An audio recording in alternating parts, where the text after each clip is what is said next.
what's up world? I'm Azura Zainal and I'm really excited to be here today. And today we've got two very special guests who will be joining us today. But before that, let's take a sigh of relief because as we all know, we are finally seeing the light at the end of the COVID-19 tunnel.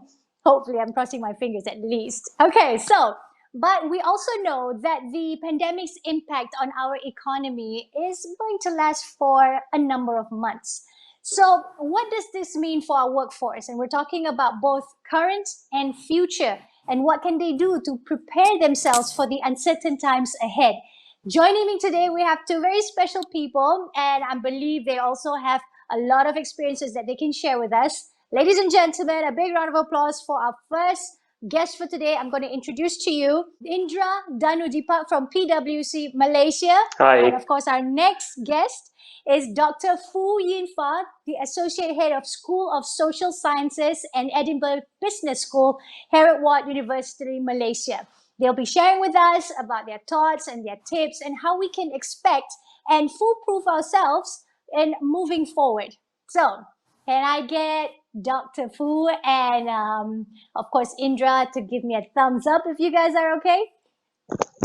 Sure. We're great. Wonderful. Okay. So maybe we can start with Dr. Foo. If you can share with us your background a little bit more so we can understand you a little bit better. Thanks, Azura. Hi, everybody. It's great to be here. As Azura said, my name is Foo, and currently I'm the Associate Head of the School of Social Sciences at Heriot-Watt University. I'm also head of the Edinburgh Business School at Heriot-Watt University.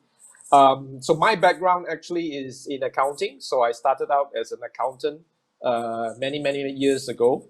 And I worked in the corporate sector for about almost 10 years. And then I made a switch from corporate to academia around the late 1990s. So during that period, if you recall, if you are old enough, that period, we had the Asian financial crisis. It was a different crisis than what we have today. It was more a financial one. And in a sense, it was also quite global. And I made that change from corporate sector to education. So ever since then, I've been in education. I've basically taught teaching accounting. That's my area of expertise. And I've taught accounting at various levels, pre-university, university level, at degree, masters, as well as PhD level. So I've got a bit of experience in corporate sector as well as a bit of experience in the education sector. Oh, and all-rounded as well. And I may get in touch with you to work on my accountancy again because during SPN time it was difficult, but I think I need to polish up on that. And speaking of which, also I think globally we're going to be impacted again when it comes to financial crisis. We're talking about that as well with what is going on. So yeah, let's hope for the best for that one. And of course, Indra, maybe you can share with us your background. Sure. Firstly, I'm very thankful to Heriot-Watt for having me here. I'm Indra Dhanu. I'm part of the management consulting in PwC. I've been with PwC for the past 12 years now, having worked in Middle East, India, and now for the past 7 years, I am in Malaysia and I'm really enjoying the experience. I primarily work with the private and public sector organization in building their human capital asset, so to say. And now sharing seat with Dr. Foo gives me a bit of jerks, but yeah, I think I'll do a good job here. I'm trying to do my best. You'll be fine. You'll be fine. Everyone is going to be doing a great job, of course. I'm sure a lot of people are really excited to hear about your experiences and what both of you have that you can share with everybody. Having known that this pandemic has taken the best out of us. Well, the best, what I'm saying is that all of us need to relearn a lot of things and actually learn and pick up new skills at the same time. So how are both of you actually getting used to the fact that we are not going to go back to our normal ways, Dr. Foo? Yeah, look, we've had last 2-3 months we've had to adjust, right? So we had to actually change the way we work, working from home. Wow, that has been a real challenge trying to balance as as you're also aware, what I see is that our lives has always been very straightforward. We wake up in the morning, we have our breakfast, and then we leave to another world outside there, to go to work, to earn our living. And then we come back, and then that's where we have our personal life, and we mix with our spouse and our children. But working from home, it has merged the two worlds, right? You now see the merging of the work world as well as the personal world, and we've had to adjust. We have to actually balance the two, and that has been a real change. And I must say that the last few months we've gotten used to it. I've gotten used to it, right? And in fact, I enjoy working from home. So now I'm a bit apprehensive of going back to office, right? So that's going to be another transition that we're going to experience. So, but yeah, so it's going to be interesting. What about you, Indra? Are you going to be apprehensive too, or you're just, going with the flow? I think I share similar sentiments as Dr. Foo. I have two words. I'm happy that my marriage is still on after 70 days of lockdown, but I'm scared that I need to wear my trousers, and I'm sure I'm not going to fit into them. So those are the two key words for me, and it's really haunting me as the CMSO is coming to a close. So let's see. So that is pretty much we need to get used to wearing trousers. Yeah. That's true. So we kind of overall have seen how COVID-19 has changed the way people work. And we're talking about the funny side of it, of course, but talking on the serious side of it, how do you think it has changed the way people work? And what are the new trends do you see in the workplace, Dr. Foo?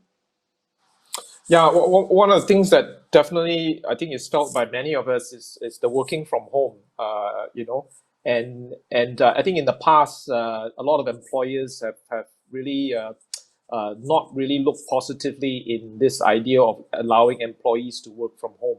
There seemed to be a lack of trust that employees can be relied upon to actually, work away from the office, right? So I think now with this pandemic, it has forced employers to see, well, they don't have a choice, right? But it has allowed them to see that employees can be trusted. Okay, you can trust them to do the job even when they are not in the office space. And in fact, in many cases, they're actually doing much better. They're actually doing much more. They achieve much more. Okay, so I think one of the key transformation that I can see is that there's going to be a lot more trust in the team that we are working with, and that's a good thing, I think. Yeah. Most definitely. And I also believe that, with whatever that they're going through right now, people are more proactive, and who knows, maybe there will be a lot more entrepreneurs out there because they're thinking like, hey, if I can do this at home and become more proactive and more hardworking, why don't I just start my own thing, right? But that's also a possibility. Or maybe some people just just be good at what they do and help other people as well. What about you, Indra? What are the new trends do you see in the workplace? Sure. So I think when it comes to workplace, the four key aspects which I see is going to change the world is first and foremost is health and safety, because that will become the paramount focus of organization going forward. Many organizations are already using traditional ways of ensuring that health and safety is managed. And when you go to a mall, you see these duct tapes to position you at the right place. They're taking your address and phone number to do a contact tracing. Other organizations have already embarked on automatic contact tracing, so they can on a real-time basis see where their employees are. Are they ensuring there is adequate adherence of the 6 foot or 8 foot distancing? The second, and the one which is impacting all of us, the office goers, is the work itself. COVID single-handedly actually has impacted a huge digital embrace amongst organizations, right? All of us are now using Zoom to do all these video conferencings and calls. The meetings have changed into Zoom calls. We are using, rather than traditional dashboards, we're using Jamboards and online collaborative tools. And this is something which is going to stay.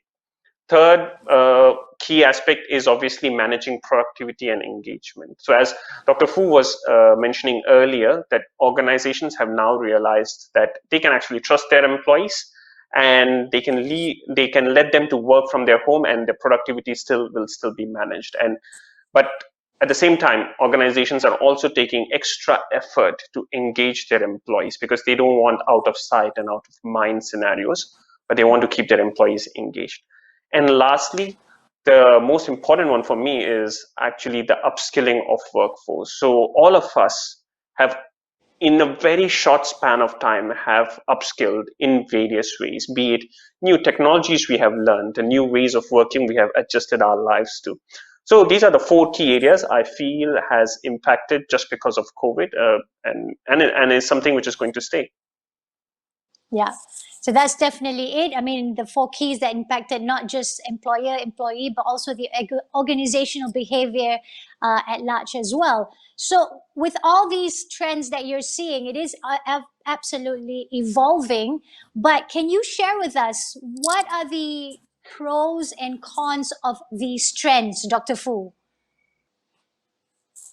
Thanks, Azura. Yes, I think maybe what I'll do is I'll speak in terms of the education sector as an example, right? So what we have been required to do is that we actually have to move to online education, online teaching. And so there has been a lot of discussion and perhaps some response that whether online education is effective or not. Okay, so I think that it has created a lot of doubts in the general public and all that.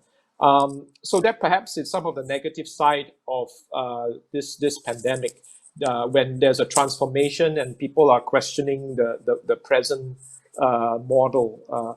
But moving forward, I think there's also an opportunity in this, in the sense that we need to really look at online education now, because it's here to stay, right? So I think there's an opportunity to see how we can do it better, how we can actually make it more effective. We've always in education talked about online education, but we've not really jumped into it because there wasn't a demand within the general public. But with this pandemic, it has really forced us to explore it, and as a result, I think there is an opportunity for us to really see how it can be done in a proper manner. So I think that in every crisis, there are the cons, but there's also the opportunity in it, I guess. So that's one of the things that I think we can learn from this pandemic. So Indra, how can you actually, what's your thought if we're talking about the workforce itself, like workforce at large? How are they going to adapt to these new scenarios? Like how Dr. Foo was saying about how everything's going to change, right? Yes. So I think if I look at human beings as a species, we always want to learn, right? So if I look at my 4-year-old son, he learns things without we giving him a manual. He knows how to operate a remote control or YouTube or a new toy he achieves, because it is something which he benefits from, right? Similarly, organizational workforce, or all of us as an employees in our respective organization, we will only adopt to learning if we know at the back of our mind that it's going to help me in some way or the other, be it in a shorter term or a longer term. Now, in this scenario, we are being pushed to learn all these new things.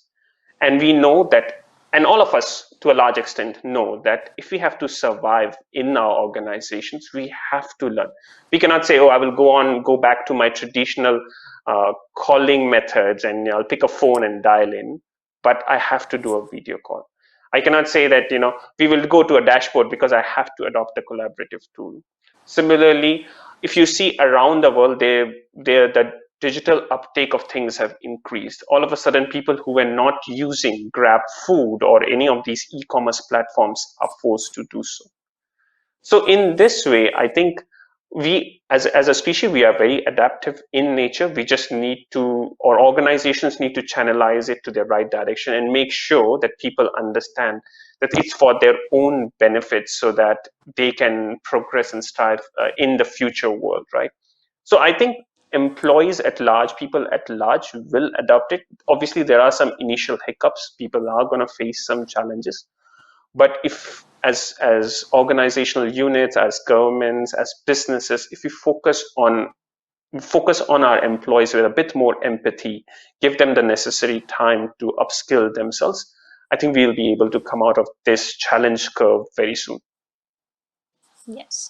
And I also believe that people are also trying their best to move as fast as they can. I mean, at the end of the day, we also need to look at our capabilities as well. I mean, you can see others are really going at it at the race, but if you can't keep up, you just have to take it at your own time, right? And not rush into things and not being able to get to your goals. So can we actually dive a little bit deeper on this challenges? Sure.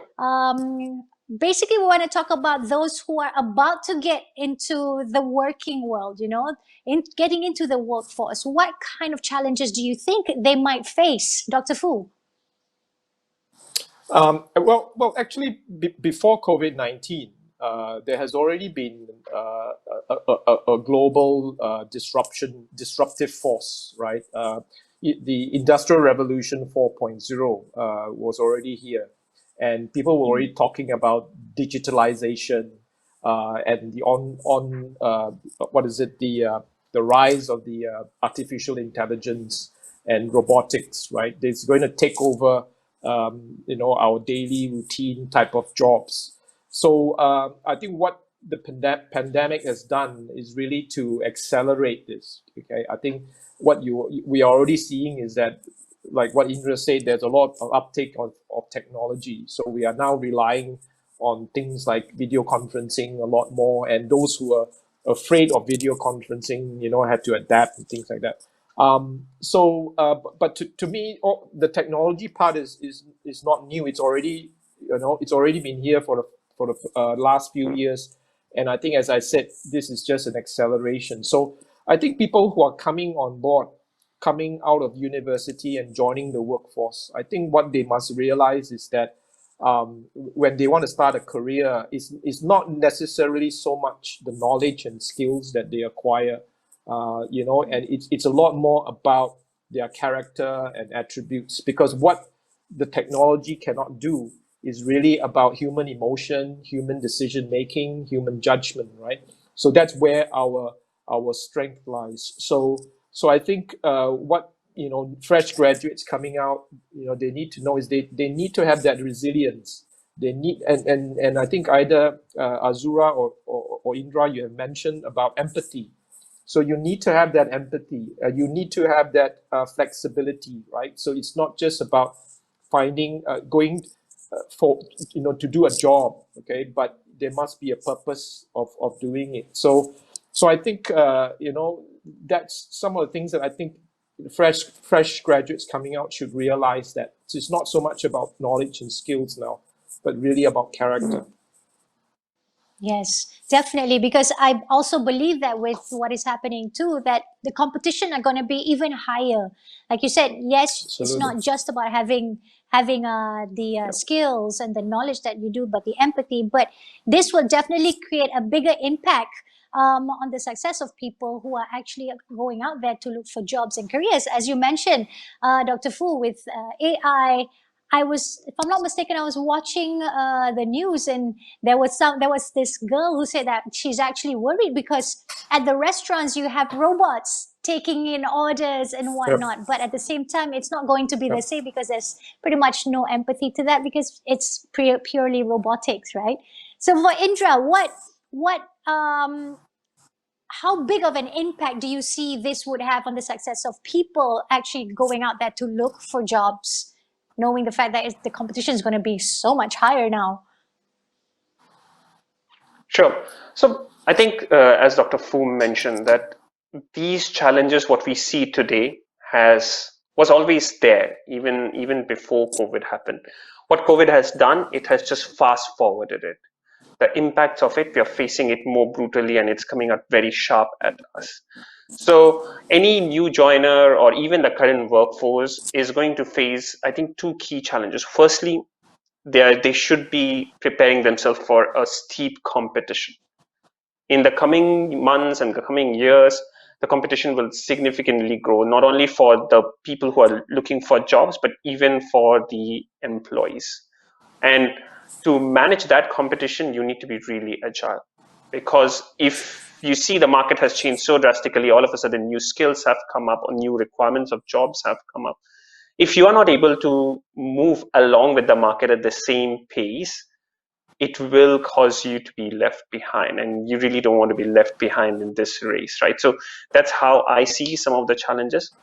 However, as Dr. Fu mentioned also, right, it's not so difficult at the same time. It is not about learning new skills, new technologies, but it is about your agility in itself, right? So I think I'll point to the listeners towards this acronym which somebody shared with me some time back, and it has stuck with me. So the acronym is simple as GROW, right? So G stands for a growth mindset, which means that you should not be telling yourself that I can't do it, but figure out a way how you can do it and what all you can do to expand your horizon. So that's G. R stands for read a lot. And when I say read a lot, not only your non-fictional books, but read about the new technologies which are coming in and how it is applied in different business scenarios.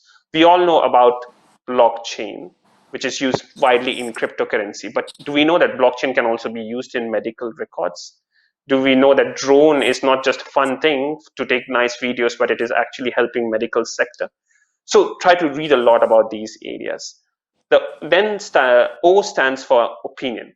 Have an opinion, have a point of view. I think that's where most of us as students lack. We learn a lot, but we are not able to create an opinion on what we have learned and share it with others. And lastly is wide network. So in today's world, a single person cannot do everything. He or she needs to have that wide network so that they can collaborate and leverage on each other's strengths. So always remember this acronym. It has helped me a lot in my career, and I hope it will help to the listeners. GROW, G for growth mindset, read a lot, have an opinion, and have a wide network. Wonderful. I mean, I am definitely going to take on that as well. I'll probably write that down a little bit later. But of course, these are some of the things that people have to keep telling themselves. Like you said, you cannot say that you can't do something, because at the end of the day, it's all about giving out positive vibes and telling the universe that you want to learn something so that it becomes easier for you. Because at the end of the day, whether you like it or not, you have to do it, right? So for our current students and soon to be graduates, and you spoke a little bit about this as well, how can they actually prepare themselves for this new world besides having that grow mindset? Dr. Fu, maybe to add on to what Indra just said.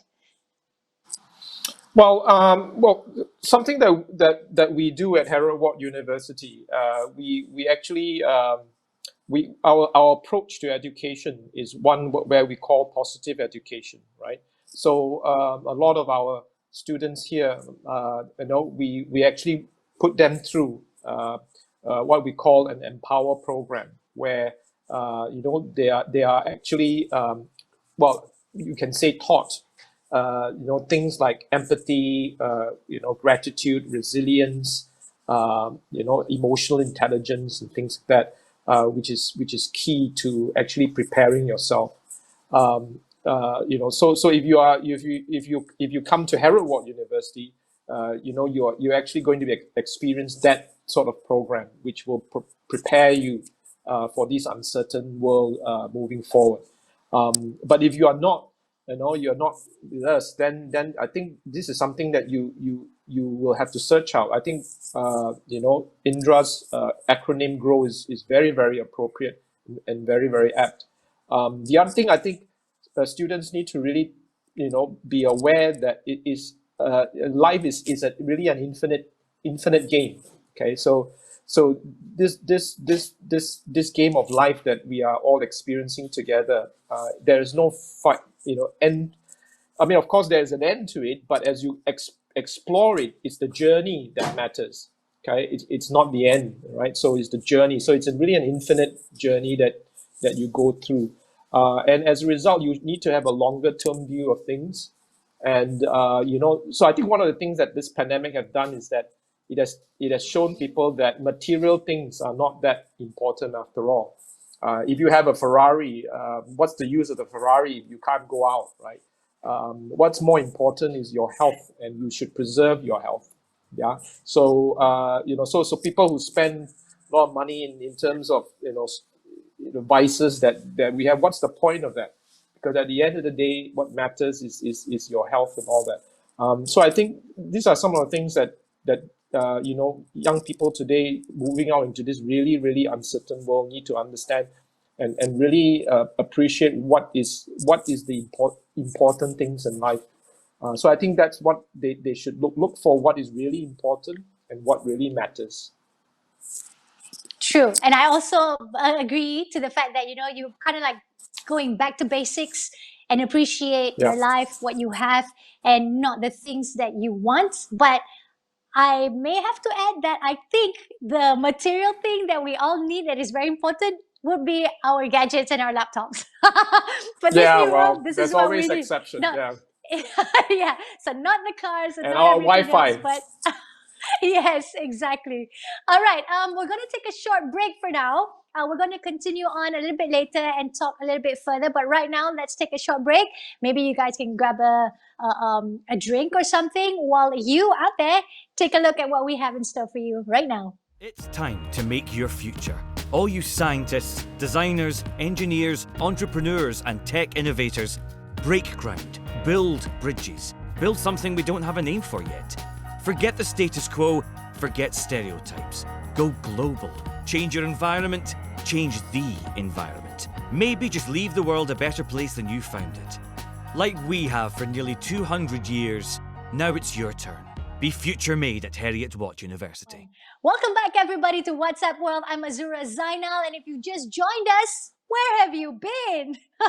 With me, we have Dr. Foo and Indra, who've been talking a lot about how do we prepare the workforce or ourselves for today and the future ways of working as well. So coming back, Dr. Foo and Indra, my next question for you both would be, what do employers look for, especially when it comes to hiring fresh graduates? How has this changed with the pandemic? Maybe we could start with Dr. Foo. Yeah, thanks, Azura.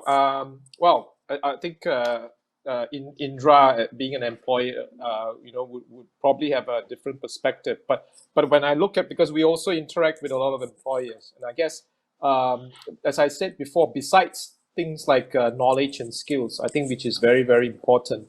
There's, I think, what is more important to employers today is the character, the adaptability, the flexibility, the ability to work with teams, the ability to have an opinion on things, right? Because in this pandemic, it has shown that you need to have ideas from all levels. It's not just from the top. It has to come from all different levels. So you will need employees that are able to voice out their opinions and ideas, and they are not afraid to do that. So to me, and I guess this is nothing new as well. This has been the demand for a lot of them from a lot of employers, for as many years as we know.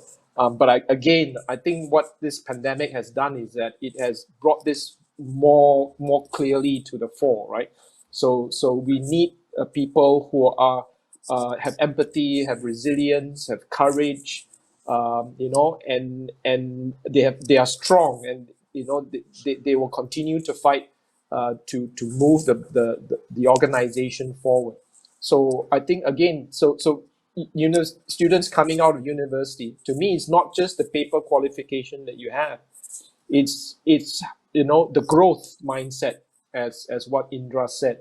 Whether you are a person that is mature and able to to have the courage to do things. So I think that to me is what all employers want. They've always wanted it, but I think they will need it more during this pandemic. And what about you, Indra? Being in a different section or sector itself, you are managing a lot of people. What do you look for when you want to apply or when you want to get someone to come and work? Sure.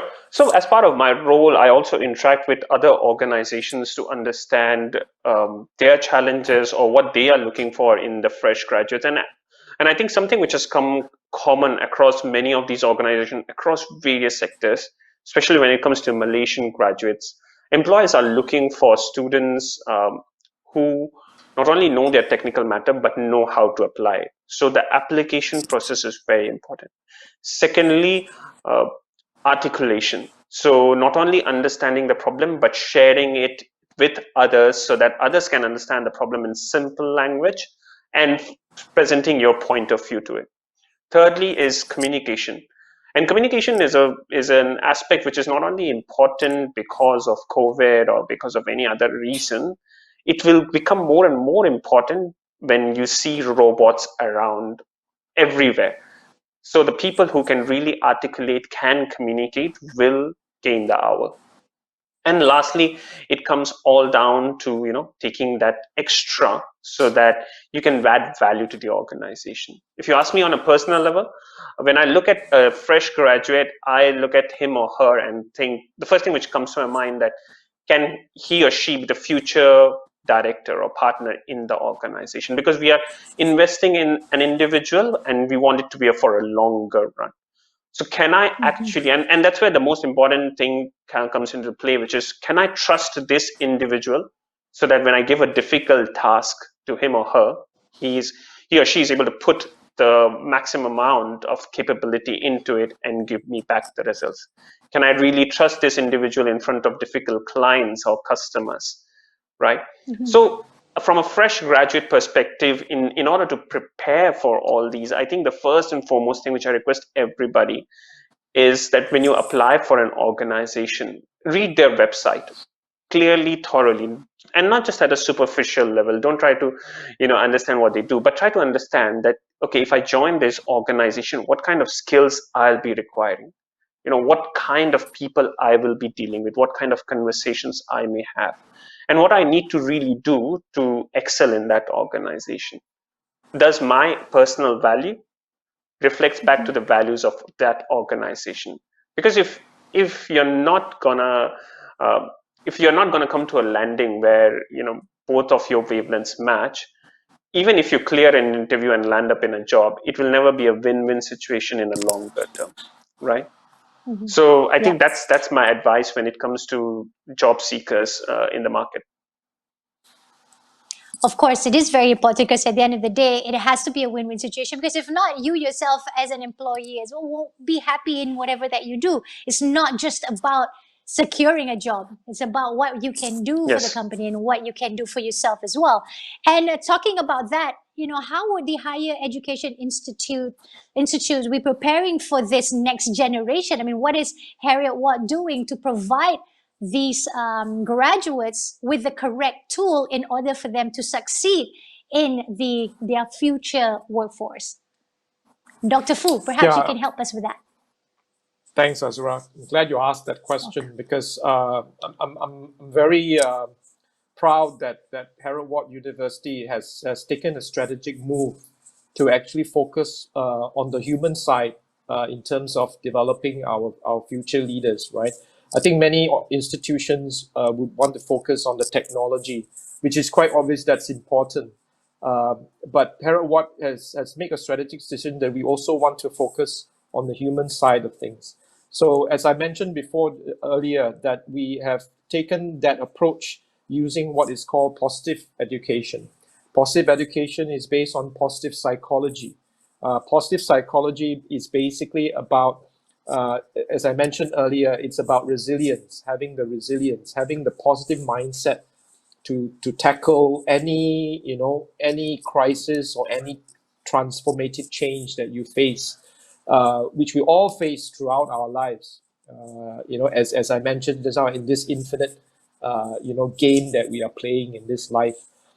So we feel that focusing on that is very, very important. How we focus on that is that we have a program called Empower, or sometimes we also call it Fit for Future, where all our undergraduate students will have to go through this Empower program, where they go to a series of workshops and experiential programs where they find who they are.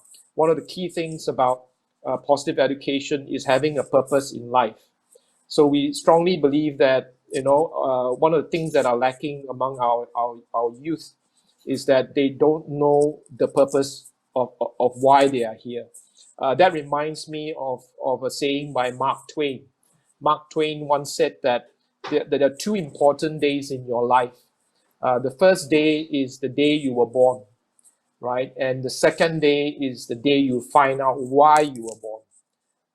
So in my personal life experience is that I was very lucky, to really find my purpose in life, but I found it quite late, right? When I was around, in my 40s, in my late 30s and 40s. But what we wanted was all our students to have the chance to really find out what their purpose in life. And your purpose in life depends a lot on your own experiences, your life values as well.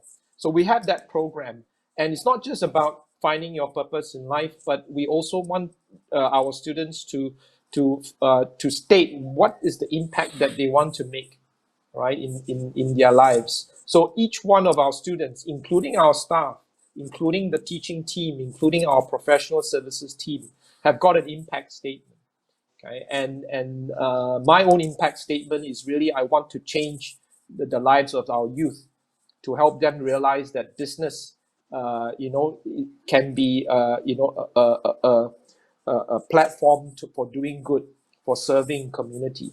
So that's what has been my own, impact. So we let our students go through that. And from there, we create opportunities for them to realize this, purpose or impact that they want to make. So this is an example of what we are doing at Heriot-Watt. And what we hope to do is really to share this with everyone, and to have more people on board to help us do this as well.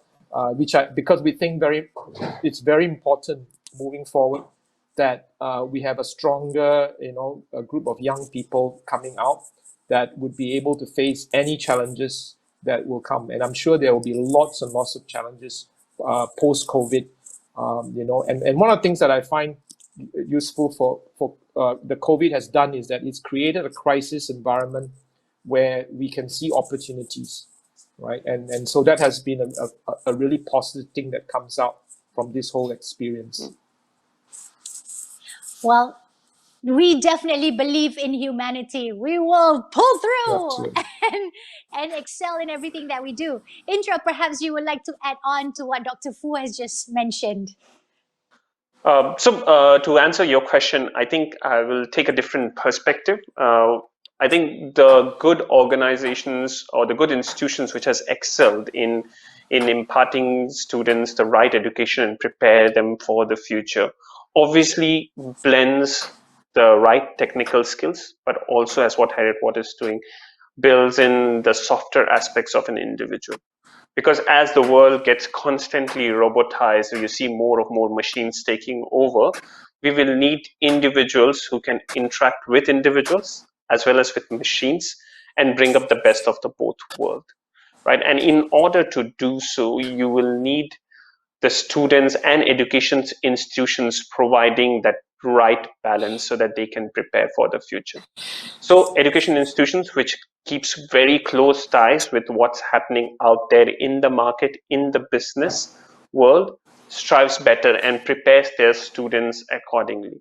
So in my experience with dealing with lots of vocational educational institutions in Malaysia, I've also realized that one of the bigger requests what business community has from these vocational education institutions is that whatever education is being imparted, it has to be relevant to the business. You can teach all the technical things, but if it's not relevant to the business community, and the demands of business community keeps on changing on a regular basis, then we are not preparing our students to be fit for the future. We are making them good in their academics, but they also need to be fit for the future.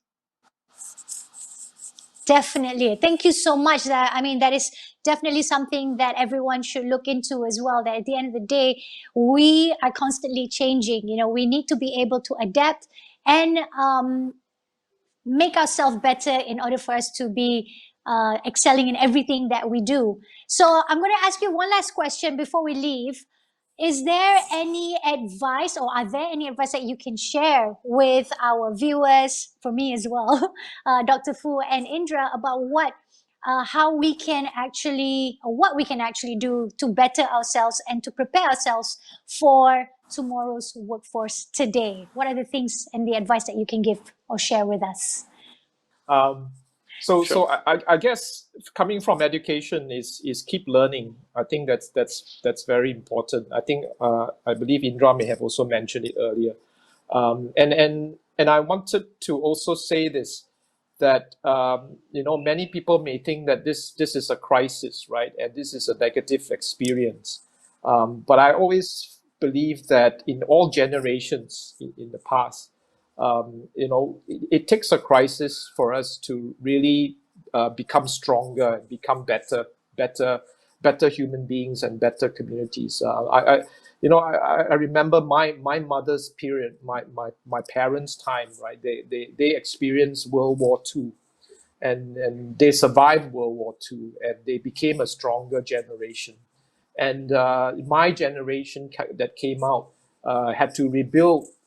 That we had a process of rebuilding the world post world wars and all that, and I think our children now, in a way, some people may not see it that way, but in a sense, I feel quite fortunate that they had this experience of a crisis like the pandemic, and this pandemic has actually brought us all together. It's shared worldwide. There has been no situation. Perhaps the closest thing is maybe the World Cup, where the whole world, or badminton, where most of the world, we are sharing this. But this pandemic has actually brought the entire world together. And we were working together, and communities were coming together to support the frontliners and things like that. So day in, day out, we're listening to this. So to me, that experience will only make us stronger. And for us to really, flourish moving forward, I think it's really to be open to learning. All of us, someone like me who is ancient, right? So we must also learn and relearn. Definitely younger people also should learn and relearn, right? So I think the whole message that we receive from this minute organism, which is trying to tell the whole humanity, is to have empathy, to keep learning, to keep changing. Okay, and we will survive this, and we will become a better community, better country, better nation, better world. So that's my advice. Wow, thank you so much, Dr. Foo. I almost had tears coming up because it really touched me. It really touched me, trying to, absorb everything that you're right. This little virus is really doing so much to us. And at the end of the day, we are looking into people becoming a better person as well.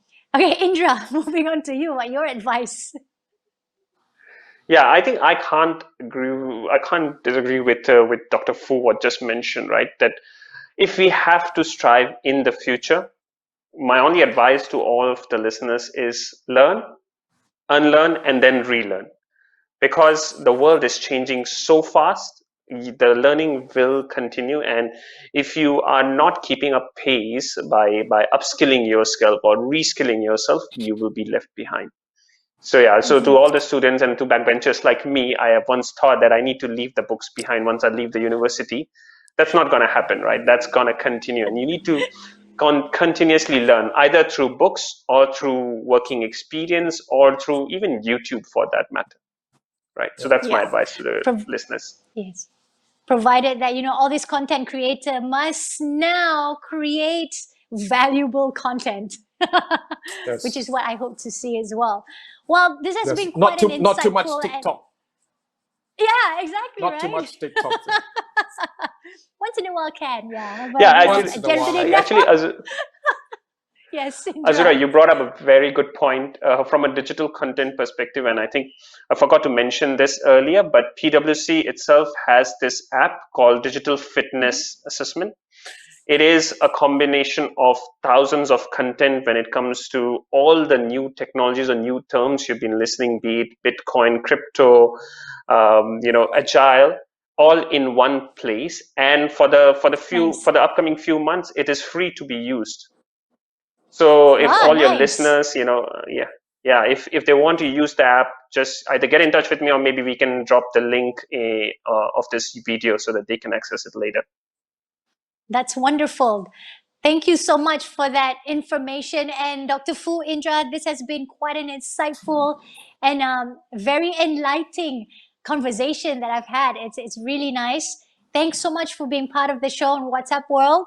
And for all our viewers, thank you for joining us. Again, if you have any questions whatsoever, you can comment, or you can obviously get in touch with the people at Heriot-Watt as well.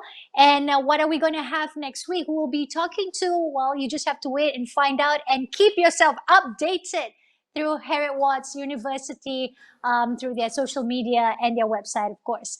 Once again, Dr. Foo, Indra, it's been a pleasure. Thank you. Have a great day. And I hope to be speaking to you once again, maybe not here, but in different occasions, perhaps. Thanks so much, and Sure. have a great Thank you. time. Okay, thank you. Bye. Bye-bye.